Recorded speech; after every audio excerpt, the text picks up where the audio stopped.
Okay, നമ്മൾ derived ലിപ്പിഡിൻ്റെ general outline കഴിഞ്ഞ വീഡിയോയിൽ പറഞ്ഞിട്ടുണ്ട്. അപ്പം അതിൽ രണ്ട് കമ്പോണൻ്റാണ് നമുക്ക് മെയിനായിട്ട് പഠിക്കാനുള്ളത്, കൊളസ്ട്രോളും പ്രോസ്റ്റാഗ്ലാൻഡിനും. അതിൽ ഒന്നാമത്തെ കൊളസ്ട്രോളിനെ കുറിച്ചാണ് നമ്മൾ ഈ വീഡിയോയിൽ ഷെയർ ചെയ്യുന്നത്. ഇപ്പോൾ കൊളസ്ട്രോൾ എന്ന് പറയുമ്പോൾ actually the word comes from bile fat.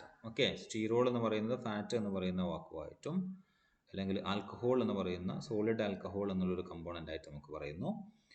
Call എന്ന് പറയുന്നത് ബൈൽ എന്ന വാക്കുമായിട്ടാണ്. അപ്പം ഒരു സോളിഡ് ആൽക്കഹോൾ ഫ്രം ബൈൽ എന്ന മീനിങ്ങുള്ള കൊളസ്ട്രോൾ എന്ന വാക്ക് ഉണ്ടായി. ഓക്കെ, സോ ബൈലിൽ നിന്നാണ് ഇത് ആദ്യമായിട്ട് ഐസോലേറ്റ് ചെയ്തത്. അപ്പം ഞാൻ കൊളസ്ട്രോളിൻ്റെ ഡിഫറെൻറ്റ് ഫോമിലുള്ള സ്ട്രക്ചർ നിങ്ങൾക്ക് കാണിച്ചു തന്നിട്ടുണ്ട്. അപ്പം നിങ്ങൾക്ക് ഏത് കണ്ടാലും ഇനി മനസ്സിലാവണം. അപ്പം ഏതൊരു ജംഗ്ഷനും റെപ്രസെൻ്റ് ചെയ്യുന്നത് എന്താണ്? കാർബണിനെയാണ്. കാർബണിൻ്റെ വാലൻസി 4 അപ്പം ഇവിടെ ഒന്നിങ്ങോട്ടും കഴിഞ്ഞാൽ ബാക്കി 2 ഉണ്ട്. അപ്പം ആ 2 ഒന്നും റെപ്രസെൻ്റ് ചെയ്തില്ലെങ്കിൽ റെപ്രസെൻ്റ് ചെയ്യുന്നത് ആക്ച്വലി എന്തിനെയാണ്? 2 ഹൈഡ്രജനെയാണ് എന്നുള്ളത് എല്ലാ കാലത്തേക്കുമായിട്ട് നിങ്ങൾ പഠിച്ചു വെക്കുക, അല്ലെങ്കിൽ ഓർമ്മയിലുണ്ടെങ്കിൽ അത് ഉപയോഗിക്കുക. ഓക്കെ, അപ്പം ഇവിടെ എവിടെയും നിങ്ങൾക്ക് ഹൈഡ്രജനെ കാണാൻ പറ്റാത്തതിന് കാരണം അത് എഴുതിയിട്ടില്ലെങ്കിലും അത് മീൻ ചെയ്യുന്നത് അവിടെ ഹൈഡ്രജൻ ആണെന്നാണ്. ഏതെങ്കിലും വേറെ എന്തെങ്കിലും ആണെങ്കിൽ it will be represented by that. For example ഇവിടെ OH റെപ്രസെൻറ്റ് ചെയ്യുന്നത് കാണാൻ വേണ്ടിയിട്ട് പറ്റും. അതിനർത്ഥം ബാക്കി എല്ലാ പൊസിഷനിലും ആരുണ്ട്? ഹൈഡ്രജൻ ഉണ്ട് എന്നുള്ളതാണ്. ഓക്കെ, ഇപ്പം കൊളസ്ട്രോൾ എന്ന് പറയുന്നത് അതാണ്. സോ കൊളസ്ട്രോളിൻ്റെ സ്ട്രക്ചറിലേക്ക് വരികയാണെങ്കിൽ നിങ്ങൾക്ക് കാണാം ഒരു 4 റിങ് കാണാൻ വേണ്ടിയിട്ട് പറ്റും, അല്ലേ? 4 റിങ് ഉണ്ട്. 1, 2, 3, 4 ABCD എന്ന് മാർക്ക് ചെയ്തേക്കുന്നു. അതിൽ ആദ്യത്തെ 3 റിങ് എന്ന് പറയുന്നത് ഹെക്സാമെറിക് റിങ് ആണ്. ഹെക്സാമെറിക് റിങ് എന്ന് പറയുമ്പോൾ 6 കാർബൺ ഉള്ള റിങ്.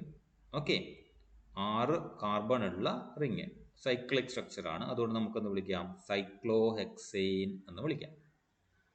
ക്ലിയർ ആണല്ലോ? ആൻഡ് 4ാമത്തെ റിങ് D എന്ന് മാർക്ക് ചെയ്തേക്കുന്നത് എന്താണ്? സൈക്ലോപെൻറ്റെയിൻ ആണ്. 5 കാർബൺ ഉള്ള റിങ് ആണ്, പെൻഡാമറിക് റിങ് ആണ്. Okay, pentameric ring. എത്ര കാർബൺ ഉണ്ട്? 27 കാർബൺ ഉള്ള ഒരു മോളിക്യൂളാണ്. Okay, cholesterol is a 27 carbon compound with a hydrocarbon tail. Hydrocarbon tail എന്ന് പറയുന്നത് ഈ 20 തൊട്ട് അങ്ങനെ കാണുന്ന എൻഡിനെയാണ് നമ്മൾ ഹൈഡ്രോ കാർബൺ ടെയിൽ എന്ന് പറയാം. Okay, so 6 membered ring ABC, 5 membered ring D. ഇനി നിങ്ങൾക്ക് കാണാൻ വേണ്ടിയിട്ട് പറ്റും, അതിൽ 2 കാർബണിൻ്റെ ഇടയ്ക്ക് അൺസാച്ചുറേഷൻ കാണാം. എന്ന് വെച്ച് കഴിഞ്ഞാൽ B എന്ന് പറയുന്ന റിങ്ങിൽ 5th കാർബണിൻ്റെയും 6th കാർബണിൻ്റെയും ഇടയ്ക്ക് ഡബിൾ ബോണ്ട് ഉണ്ട്. ഡബിൾ ബോണ്ട് റെപ്രസെൻറ്റ് ചെയ്യുന്നത് അൺസാച്ചുറേഷൻ ആണ്. അപ്പം 5th and 6th ഇടയ്ക്ക് എന്തുണ്ട്? Unsaturated double bond, unsaturated carbons ആണ് അവിടെ ഉള്ളത്. ഇനി തേർഡ് A എന്ന് പറയുന്ന റിങ്ങിൽ 3rd പൊസിഷനിലെ കാർബണിൽ ആരുണ്ട്? ഹൈഡ്രോക്സിൽ ഗ്രൂപ്പ് ഉണ്ട്. അപ്പം ഒരു ഹൈഡ്രോഫിലിക് റീജിയൻ എന്ന് ഇതിൽ പറയാൻ പറ്റുന്ന ഒരേ ഒരു പോർഷൻ എന്ന് പറയുന്നത് ഇതാണ്. അപ്പൊ നോക്കാം, നമുക്ക് ബാക്കി കംപ്ലീറ്റ് എന്താണ്? ഹൈഡ്രോഫോബിക് ആണ്. അപ്പൊ അതുകൊണ്ട് തന്നെ ഈ മോളിക്യൂൾ എന്തായി? ഹൈഡ്രോഫോബിക് ആയിട്ട് നിലനിൽക്കും. എപ്പോഴും ഹൈഡ്രോഫോബിക് ആയിട്ടാണ് നിലനിൽക്കുക. ഓക്കെ, അപ്പൊ അതാണ് ഒരു ജനറൽ ഔട്ട്ലൈൻ ഓഫ് സ്ട്രക്ചർ എന്ന് പറയുന്നത്. ഇമ്പോർട്ടൻ്റ് ആണ്, ഈ സ്ട്രക്ചർ നിങ്ങൾ വരച്ച് പഠിച്ചേ പറ്റുള്ളൂ.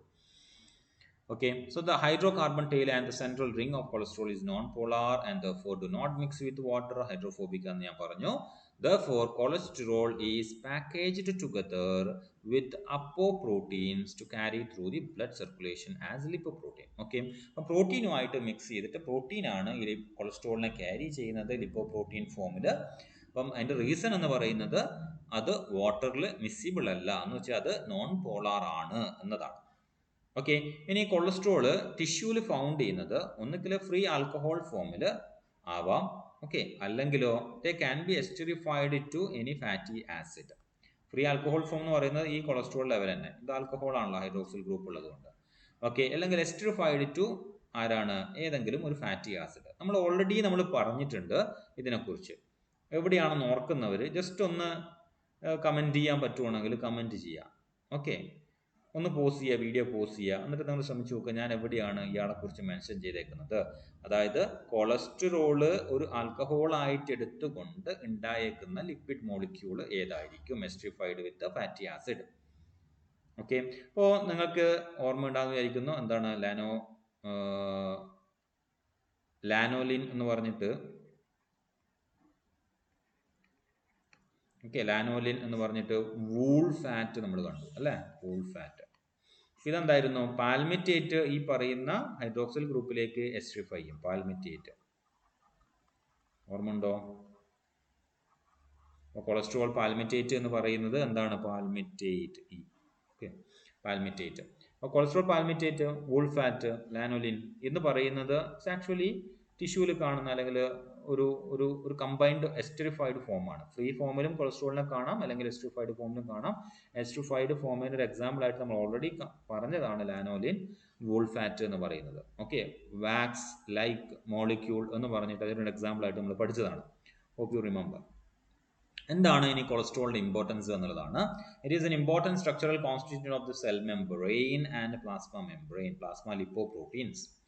രണ്ടാമത്തെ ഫംഗ്ഷൻ എന്ന് പറയുന്നത് എന്താണ്, it is a precursor from which the steroid hormones then bile salts and vitamin D are synthesized. Vitamin D എന്ന് പറയുമ്പോൾ ഇപ്പോൾ നമുക്കിവിടെ കാണാൻ വേണ്ടി പറ്റും D2ഉം, ഓക്കെ, ടോപ്പിൽ D2 ഉണ്ട്, ബോട്ടത്തിൽ D3 ഉണ്ട്. D2 എന്ന് പറയുന്നത് എർഗോ കാൽസിഫെറോൾ ആണ്, D3 എന്ന് പറയുന്നത് കോൾ കാൽസിഫെറോൾ ആണ്. ഈ പേരുകൾ ഓർമ്മിക്കുക, എൻട്രൻസിന് ആവശ്യമുണ്ട്, ഓർമ്മിക്കണം, മറന്നു പോകരുത്. അപ്പം ഇത് ഡിറൈവ് ചെയ്തേക്കുന്നത് എങ്ങനെയാ, they are actually formed from the cholesterol. നമ്മൾ അറിയാം വൈറ്റമിൻ ഡി എന്ന് പറയുന്നത് സ്കിന്നിൽ പ്രൊഡ്യൂസ് ചെയ്യാൻ പറ്റുന്ന ഒരു, അല്ലെ, സൺലൈറ്റിന്റെ സാന്നിധ്യത്തിൽ പറ്റുന്ന ഒരു വൈറ്റമിൻ ആണ്. ആ വൈറ്റമിൻസ് അതിന്റെ പ്രിക്കേഴ്സർ ആയിട്ട് വരുന്നത് കൊളസ്ട്രോൾ ആണ്. ഓക്കെ, അപ്പോൾ ഈ രണ്ട് ഫംഗ്ഷൻ ആണ്, ഇമ്പോർട്ടൻറ്റ് റോൾ ആണ് കൊളസ്ട്രോളിന് മെയിൻ ആയിട്ടുള്ളത്. So that's about cholesterol. ഇത്രയും ആവശ്യമുള്ളൂ നമുക്ക് സിലബസ് പ്രകാരം. കണ്ടന്റ് ഒരുപാട് പഠിക്കാനുണ്ടാവും കൊളസ്ട്രോളിനെ കുറിച്ച്, പക്ഷേ as per the syllabus, as per the time scheduled for the syllabus നമുക്ക് ഇത്രയും ആവശ്യമുള്ളൂ. അതുകൊണ്ട് ഇനി നമ്മൾ നേരെ പ്രോസ്റ്റാഗ്ലാൻഡിനിലേക്ക് പോവാണ്, മൂന്നാമത്തെ വീഡിയോ. ഓക്കെ.